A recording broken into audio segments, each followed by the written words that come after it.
Good evening all dear student. तो आप सबको पता है जैसे हम alcohol phenol ether unit NCERT line by line हम जो है लर्न कर रहे हैं, सीख रहे हैं, जिसमें ये लेक्चर का मेन फोकस जो मोटो है वो यही है कि आपको कैसे बोर्ड में अच्छे से अच्छे मार्क्स गए हों। इसी पैटर्न से हम चला रहे हैं। जेईई नीट के लिए स्पेशल अलग से सीरीज़ है जो आप देख सकते हो बाद में। अभी ये स्पेशली बोर्ड के लिए जिसमें आपको कैसे क्वेश्चन आएंगे, कहाँ से क्वेश्चन आएंगे, वो सारी चीज़ कवर कर लेंगे। तो ये अल्कोहल फिनोल ईथर का आपका 7 या 8 नंबर का लेक्चर है जो आप देख सकते हो बाकी के लेक्चर। तो अब जो है हमें ये जो क्वेश्चन सब पढ़ने वाले वो इम्पोर्टेंट आईएमपी क्वेश्चन है। सबसे पहले ये भी आईएमपी क्वेश्चन है, इथेनॉल वो भी आईएमपी क्वेश्चन है फॉर योर बोर्ड एग्जाम। इसके बाद आएगा वो भी आईएमपी है। सबसे पहले ये क्वेश्चन कैसे एग्जाम में आएगा वो हम देख रहे हैं। मिथेनॉल एग्जाम में क्वेश्चन आता है, give the preparation property and uses of the methanol. Question कैसे आएगा? गिव द प्रिपरेशन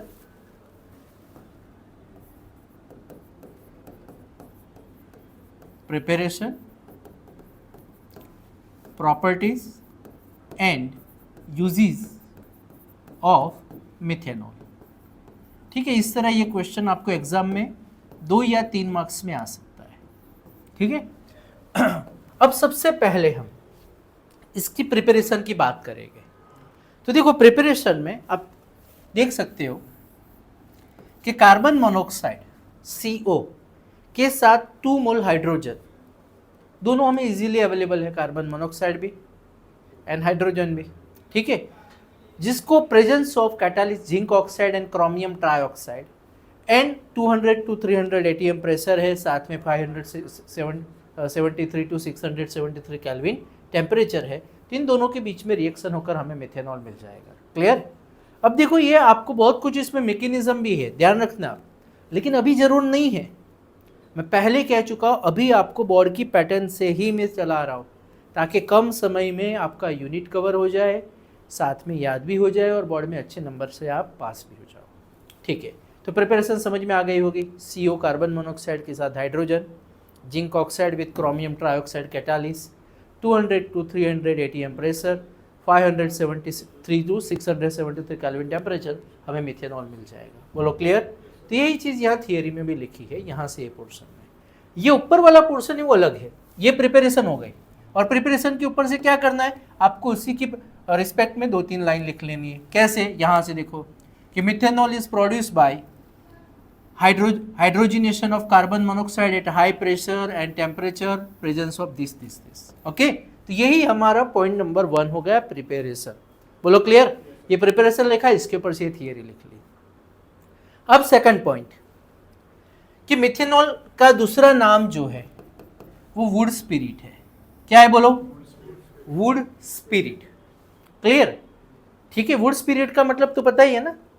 हाँ, आपने देखा होगा ये कैसा दिखता है। तो नॉर्मली आप घर पे, आपको पता ना हो तो, जैसे कोई भी हमारे घर में फर्नीचर बनाते हैं उसके ऊपर पॉलिश करते हैं, देखा होगा मैं भी, जिससे शाइनिंग आती है, बस वो यही है मिथेनॉल। क्लियर? तो मिथेनॉल ये वुड स्पिरिट है। ठीक है, तो वही आगे लिखा है, was produced by the destruction of distillation of would, कि वुड को हम यानी कि डिस्ट्रक्टिव डिस्टिलेशन करके भी हम मिथेनॉल गेन कर सकते हैं, इसलिए इसका नाम है वुड स्पिरिट। क्या नाम है? बोलो क्लियर? तो ये हमारा एक अलग से पॉइंट बन गया बेटा। अब ये जो है इसकी प्रॉपर्टी आ गई। क्या आ गई बोलो? प्रॉपर्टी। ये वो भी इसमें प्रॉपर्टी में ही था, इसलिए इसको इसका साथ लिया। कलरलेस है, boil at 330-70 kelvin temperature. It is highly poisonous in nature, highly poisonous in nature. Clear एकदम? और small quantity of methanol can cause blindness and large quantity cause even the death. तो ये बहुत ध्यान रखना होता है। क्लियर? अब यूज कहां पे होता है? ये यहां से यूजेस स्टार्ट होते हैं बेटा। ये लास्ट 2 लाइन है वो क्या है? इसके यूजेस है यहां से, कि methanol is use as a solvent in paint. जो भी पेंट बनाते हम जहां पे लगाते दीवार के ऊपर, तो वो पेंट बनाने के लिए जो सॉल्वेंट यूज होता है इसमें मिथेनॉल भी इंग्रेडिएंट होता है। दूसरा इसमें varnishes and chiefly for making a formaldehyde. ठीक है, क्योंकि फॉर्माल्डिहाइड यूज करके आगे हम बेकेलाइट प्लास्टिक बनाने में यूज करते हैं बेटा। तो ये यूजेस हो गए। तो प्रिपरेशन, फिर प्रॉपर्टी और ये यूजेस। बोलो क्लियर? कैसे इसको पार्ट वाइज लिखना है अपनी मेन नोट में भी, एग्जाम में भी बेटा, कि एग्जाम में भी इस तरह सिस्टमेटिक ही लिखना है। प्रिपरेशन लिखो, प्रॉपर्टी लिखो, यूजेस लिखो। कैसे लिखना, क्या लिखना, अच्छे से समझा दिया आपको और बहुत आसान है। बोलो क्लियर एकदम? एनी डाउट इसमें? क्लियर एकदम, ओके। अब ये भी मोस्ट टाइम भी क्वेश्चन है, सेम एज इथेनॉल। ये भी यही पैटर्न से एग्जाम में क्वेश्चन आता है। Give the preparation, properties and uses of ethanol. Clear? तो ये इसी तरह क्वेश्चन एग्जाम में पूछते हैं हमें। Preparation, properties and uses of ethanol. ठीक है, सबसे पहले हम आ गए प्रिपरेशन पर। प्रिपरेशन में हम ले रहे सुक्रोज, C12H22O11, जिसको हम सुक्रोज कहते हैं। इसका हम H2O के साथ इन्वर्टेज एंजाइम की प्रेजेंस में रिएक्शन करेंगे तो क्या मिलेगा? Glucose plus fructose. अब देखो दोनों के फॉर्मूला सेम है, C6H12O6, C6H12O6, लेकिन आपका बायोमोलिक्यूल आपके सिलेबस में है यूनिट, उसमें हम देखेंगे स्ट्रक्चर कि ग्लूकोज का स्ट्रक्चर कैसा होता है, फ्रुक्टोज का कैसा होता है। मॉलिक्यूलर फॉर्मूला सेम है लेकिन स्ट्रक्चरल फॉर्मूला डिफरेंट है। इसमें एल्डिहाइड ग्रुप होता है, उसमें कीटोन ग्रुप होता है। कौन सा होता है? फ्रुक्टोज में कीटोन ग्रुप आता है। क्लियर? तो बाकी डिटेल हम आगे देखेंगे आगे।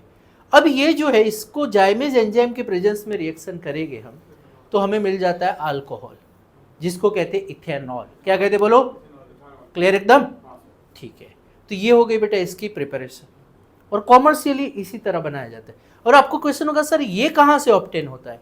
तो ये मेनली ग्रेप्स और जो भी शुगर वाली चीज़ें होती है, जैसे कैन शुगर है ना, ग्रेप्स, इन सब में शुगर सबसे ज़्यादा होता है, आपको पता ही है।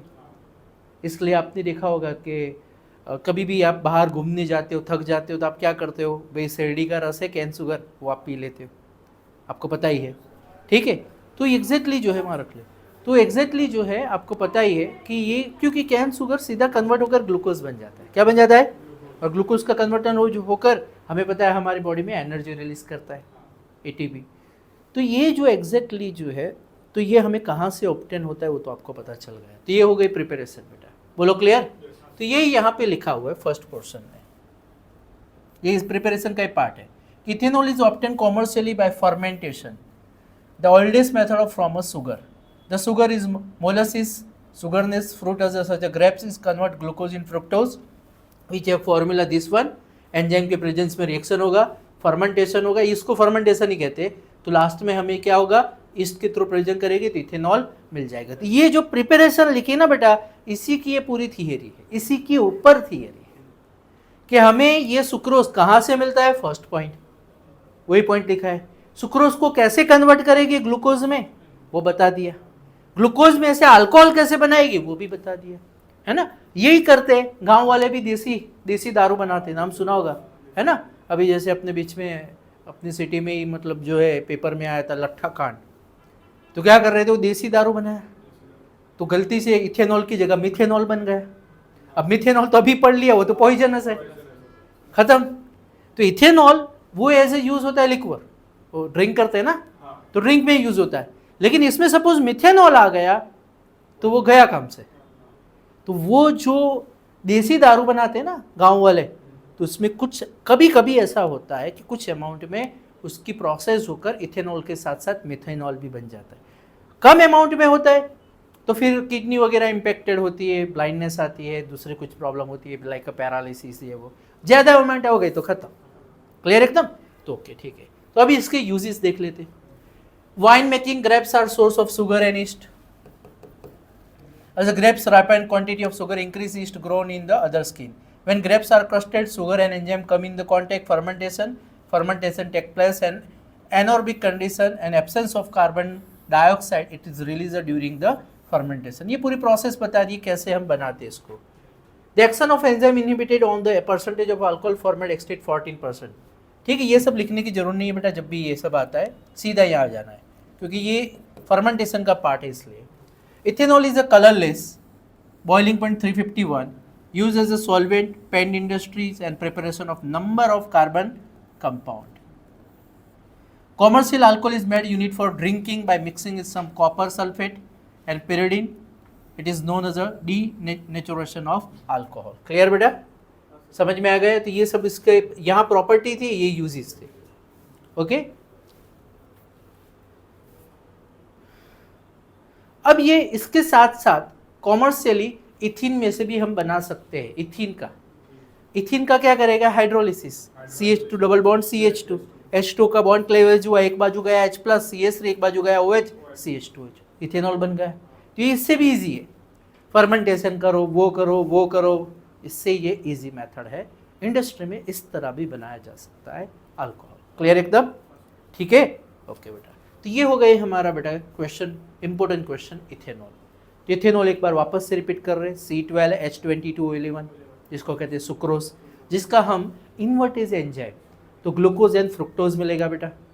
वही थियरी में भी लिखना है हमें कि सुक्रोज कहाँ से ऑब्टेन होता है. तो मोलासिस है, शुगर है, कैन शुगर है, ग्रेप्स एंड जो भी यानी कि स्वीट ज़्यादातर जो फ्रूट्स होते हैं उसमें से ऑब्टेन होता है, बट मेनली ग्रेप्स है बेटा. फिर उसका जो है जाइमेज एंजाइम की प्रेजेंस में हम रिएक्शन करेंगे तो ये जो ग्लूकोज है वो कन्वर्ट होकर बेटा अल्कोहल में कन्वर्ट हो जाती है, जिसको फर्मेंटेशन प्रोसेस कहते हैं. कौन सी कहते हैं? Fermentation process. ठीक है, वही थियरी में भी लिखना है. फिर सीधा यहाँ पे आ जाना है उसके प्रॉपर्टीज़ पर. कलरलेस है, बॉइलिंग पॉइंट इतना है, और उसके साथ साथ ये कहाँ कहाँ यूजेस होता है बेटा. इसके बाद नेक्स्ट जो क्वेश्चन है ये वाला, ये क्वेश्चन जो है स्पेशली MCQ में ज़्यादातर पूछते हैं बेटा, और हम कह भी सकते 2 मार्क्स में भी दे सकते, ऐसा नहीं दे सकते. किस तरह देंगे? Give the preparation of ether. Give the preparation of, direct पूछ लिया सीधा give the preparation of ether.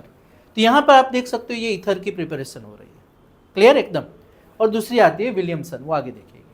तो ईथर की एक प्रिपरेशन है जिसमें, और MCQ टाइप में क्वेश्चन में भी डालते हैं. किस में डालते हैं? कि अल्कोहल को हम देखो यहाँ दोनों में माइनर डिफरेंट है. H2SO4 H2SO4 443 kelvin 413 kelvin. ठीक है, यहाँ पे क्या होता है? अल्फा कार्बन के ऊपर से देखो बेटा, और बीटा कार्बन से हाइड्रोजन. Very good. तो हमें अल्किन मिल जाता है CH2 double bond CH2. While यहाँ पर देखो थोड़ा टेम्परेचर कम किया है, तो यहाँ पर क्या हुआ बेटा? इसके 2 मोल आएंगे. कितने मोल?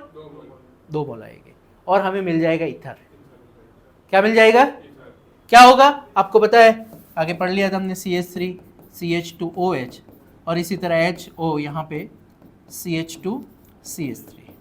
तो यहाँ से बेटा ये H2 रिमूव हो जाएगा, O बीच में यानी कि लिंकेज में चला जाएगा, ROR ईथर ग्रुप हमें मिल जाएगा. तो ये याद रखना है बेटा. ठीक है, ये प्रिपरेशन ऑफ ईथर हो गई. क्लियर एकदम? थियरी में कुछ पढ़ना नहीं है, ये सब याद नहीं करना है आपको, सीधा इसी के ऊपर से लिख लेनी है. ये रिएक्शन लिखनी है. मैकेनिज्म भी जरूरी नहीं है एग्जाम के लिए, स्पेशली बोर्ड के लिए बेटा. ठीक है, ओके. यहाँ से कुछ क्वेश्चन है, MCQ पार्ट देख लेते हैं हम.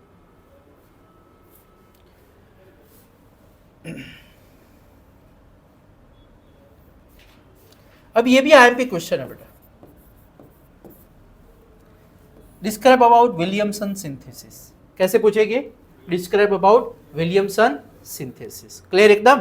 तो ये पूरा क्वेश्चन इसका विलियमसन सिंथेसिस. तो ये मोस्ट IMP क्वेश्चन है विलियमसन सिंथेसिस. जैसे बेटा इथेनॉल भी इंपॉर्टेंट था, मिथेनॉल भी इंपॉर्टेंट था, इसी तरह विलियमसन भी इंपॉर्टेंट है. यहाँ तक ये चौथा क्वेश्चन है. प्रिपरेशन ऑफ ईथर थर्ड हुआ.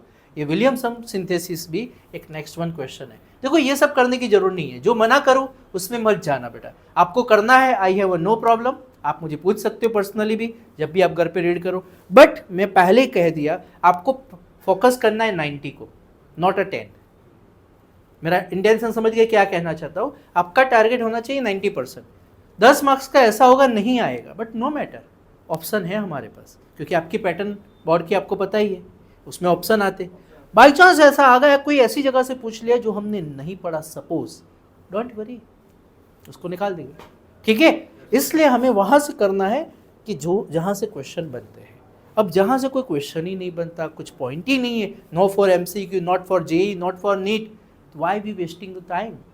वहाँ वेस्ट करोगे तो 100% आपका जो इम्पोर्टेंट पोर्शन है वहाँ टाइम नहीं दे पाओगे. हम तो चला लेंगे, रिवीजन आपको करना है, तैयारी आपकी करनी है, तो फिर कंफ्यूज हो जाओगे। इसलिए हमें वो करना है जहां से क्वेश्चन बनते हैं। और आप देख सकते हो बेटा, लास्ट 15 ईयर्स के क्वेश्चन देख लो, चाहे बोर्ड के देखो चाहे जेईई के देखो, जहां मैंने कट करवाए वहां से कुछ नहीं है। इसलिए उसी तरह आपको वर्क करना है बेटा। नेक्स्ट, विलियमसन सिंथेसिस क्या है बेटा? तो यहां पर आप देख सकते हो कि हेलो अल्केन, क्या लेंगे बेटा हम? हेलो अल्केन, और उसकी बेटा अनसिमेट्रिकल ईथर सोडियम अल्कोक्साइड के साथ रिएक्शन करेंगे, यानी कि तो क्या होगा, NaX रिमूव हो जाएगा और हमें ROR मतलब ईथर मिल जाएगा। वेरी इजी, दिख रहा है? Alkyl halide react with sodium alkoxide, so we obtain ether. बहुत आसान है। चलो इसमें है क्या आसान, अब देखो इसका ऊपर से ये इंपॉर्टेंट पोर्शन था, यहाँ पे यहां पर बेटा देखो ये और ये यहां कुछ डिफरेंट है, इसमें और इसमें डिफरेंट क्या है वो देखना है हमें। Ether containing substitution alkyl group secondary or tertiary may also be prepared by this method. The reaction involve SN2 attack on alkoxide and primary alkyl halide. मतलब कि आपको समझ में नहीं आएगा जब तक रिएक्शन नहीं देखे। देखते, ये है RX प्राइमरी हेलो अल्केन, ये सोडियम अल्कोक्साइड है, यहां से आपका रिमूव हो गया बेटा, CH3 जुड़ गया, हमें क्या मिल गया? ईथर। क्या मिल गया बोलो? लेकिन सुनना, यहां पर टर्सरी हेलो अल्केन है, क्या है बोलो? तो यहां पे हमें ईथर नहीं मिला, ईथर, ये पॉइंट समझना था। समझे आप मैंने क्या कहा कि हेलो अल्केन प्राइमरी होना चाहिए, तो यही पॉइंट यहां लिखा है। Ether containing substitute alkyl group secondary और टर्सरी, अल्काइल ग्रुप सेकेंडरी हो टर्सरी हो नो इश्यू, क्लियर। लेकिन आगे ध्यान से, reaction involve SN2 attack on alkoxide and primary alkyl halide. कौन सा अल्काइल हैलाइड? प्राइमरी, ठीक है। Next point, in case secondary and tertiary alkyl halide elimination complete over the substitution, वहां एलिमिनेशन रिएक्शन होगी और हमें ये प्रोडक्ट मिलेगी। क्लियर एकदम? पॉइंट समझ में आ गया? कोई डाउट है बोलो इसमें? ठीक है, यहां तो पता ही है ना क्या हुआ बेटा आपको, इसमें से Br चला जाएगा, यहां पे डबल बॉन्ड आ गया, खत्म, CH3OH, ओके, और यहां पे NaBr रिमूव। बोलो समझ में आया नहीं आया? ठीक है बेटा, तो ये याद रखना कि इसमें क्या मिलता है और कहाँ कहाँ क्या नीडेड है। बोलो क्लियर? तो ये बेटा हमारी जो है विलियमसन सिंथेसिस हो गई, यहाँ से स्टार्ट होकर यहाँ तक ये क्वेश्चन है, क्या लिखना कितना लिखना, ये दोनों रिएक्शन कंपलसरी लिखनी है। ये थियरी इसके लिए थी, ये थियरी इसके लिए थी, ठीक है, पूरा ध्यान रखिएगा बेटा।